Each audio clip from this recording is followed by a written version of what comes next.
Phổ hi thế lâu lơ si hai cứ về mà vai gì chưa lâu hồi ok mãi hai chỗ về loa ngày xa lâu hồi hắc hai thì dù chỉ có cái mai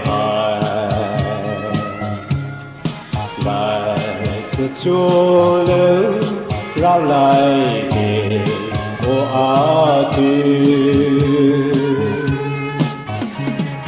vì hồ cầu tí hai ha một cầu đê ô lê si gà lâu na đi tiếng ai quay xóa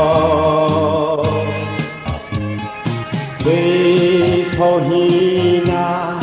nhìn yêu ý châu mà vì thâu xa mãi không mãi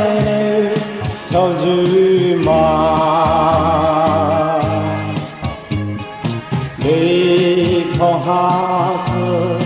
dư bì niu châu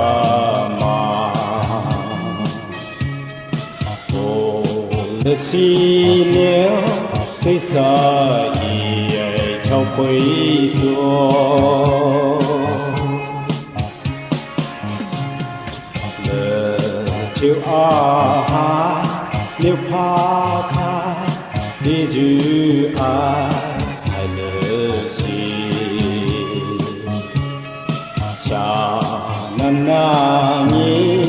nếu hơ lâu vô dư lỡ xa hồ không để ba sẽ nếu sâu thế nếu hồ dư lỡ xì là bài lại ta để chúa hồ lỡ xì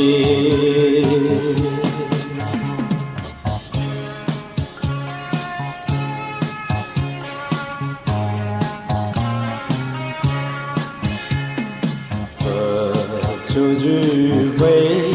si cô lâu vô dư sâu bài cô nghề phụ yêu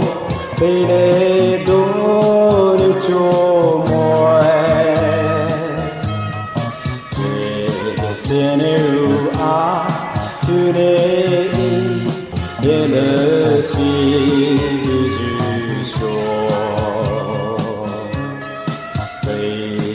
để hai thao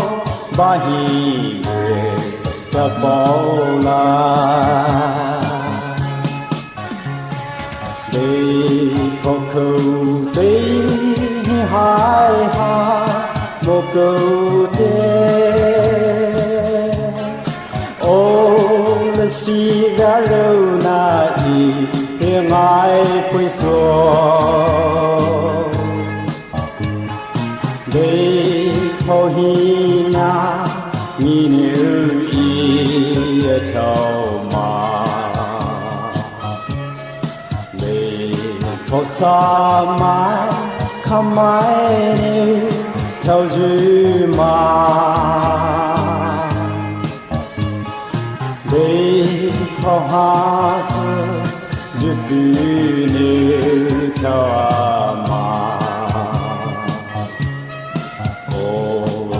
si nếu 萨伊的跳飞梭，哦，那是了披萨伊的跳飞梭。